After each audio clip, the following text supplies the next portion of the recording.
এই মুহূর্তে সচিবালয়ে আছেন সহকর্মী প্রসূন আশিস, সরাসরি যাব তার কাছে। প্রসূন,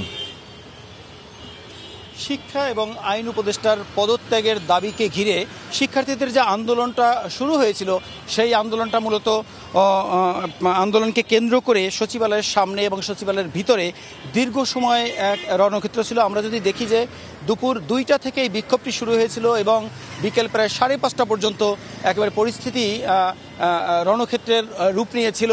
আমরা যে জিনিসটি লক্ষ্য করেছিলাম যে তাদের প্রধানত 2-3টি দাবি এবং মূলত 6টি দাবিতে তারা যে বিক্ষোভটি করছিলেন, সেই বিক্ষোভের একটি পর্যায়ে দুপুর 3:30টার দিকে, বিকেল 3:30টার দিকে সচিবালয়ে তারা যখন গেট ভেঙে ভিতরে প্রবেশ করে শিক্ষার্থীরা, তার পরপরই মূলত এখানের যারা আইন শৃঙ্খলা রক্ষাকারী বাহিনী ছিল, সেনাবাহিনীর সদস্য, র্যাবের সদস্য এবং পুলিশের সদস্য যারা ছিলেন, তারা কিন্তু তাদের উপরে লাঠিচার্জ করেন এবং টিয়ার শেল নিক্ষেপ করে, সাউন্ড গ্রেনেড নিক্ষেপ করে তাদেরকে ছত্রভঙ্গ করে দেয়।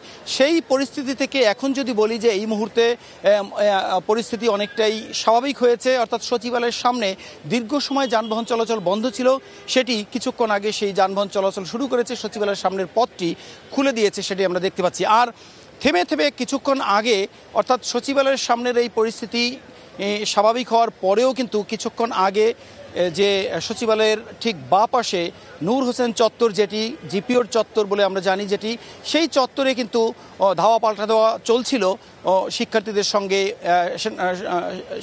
সঙ্গে আইন শৃঙ্খলা রক্ষাকারী বাহিনীর সঙ্গে।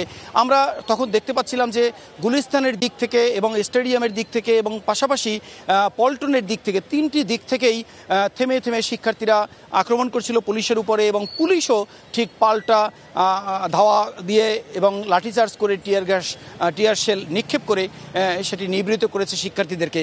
আমি যদি একটু বলি যে এই বিক্ষোভটি শুরু হয় মূলত গতকাল যে মর্মান্তিক ঘটনা ঘটেছে মাইলস্টোন দিয়াবাড়ি উত্তরার মাইলস্টোন শিক্ষা প্রতিষ্ঠানের উপরে যে বিমান বিধ্বস্ত হয়েছে, মূলত সেই ঘটনাকে কেন্দ্র করে এই দিয়াবাড়িতে মাইলস্টোন শিক্ষা প্রতিষ্ঠানের উপরে বিমান বাহিনীর একটি প্রশিক্ষণ বিমান, সেটি বিধ্বস্ত হওয়ার প্রেক্ষিতে কিন্তু 31 জন নিহত হয়েছে, যার মধ্যে অধিকাংশই শিক্ষার্থী। তো সেই ঘটনাকে কেন্দ্র করে তারা বারবারই দাবি করছিলেন যে শিক্ষা প্রশাসন তারা এই যত শিক্ষার্থী মারা গেছে সেটি গোপন করেছে, আমাদের প্রকৃত শিক্ষার্থীর নিহত শিক্ষার্থী এবং আহত শিক্ষার্থীর সংখ্যাটি জানাতে হবে। সেই দাবিতেই তারা মূলত বিক্ষোভ করছিলেন, আন্দোলন করছিলেন। আর তারা শিক্ষা উপদেষ্টার এবং আইন উপদেষ্টার তারা পদত্যাগ দাবি করছিলেন। তো সবশেষ যে পরিস্থিতি এখন রয়েছে সচিবালয়ের সামনের পথটিতে যানবাহন চলছে এবং আমরা দেখতে পাচ্ছি জিপিওর সামনে যে মোড়টি রয়েছে সেখানেও যানবাহন চলাচল করছে, অনেকটাই পরিবেশ স্বাভাবিক হয়েছে। এই ছিল সচিবালয়ের সামনে থেকে এবং জিপিওর সামনে থেকে সবশেষ তথ্য। সচিবালয়ের সামনে থেকে সহকর্মী প্রসূন আশিস।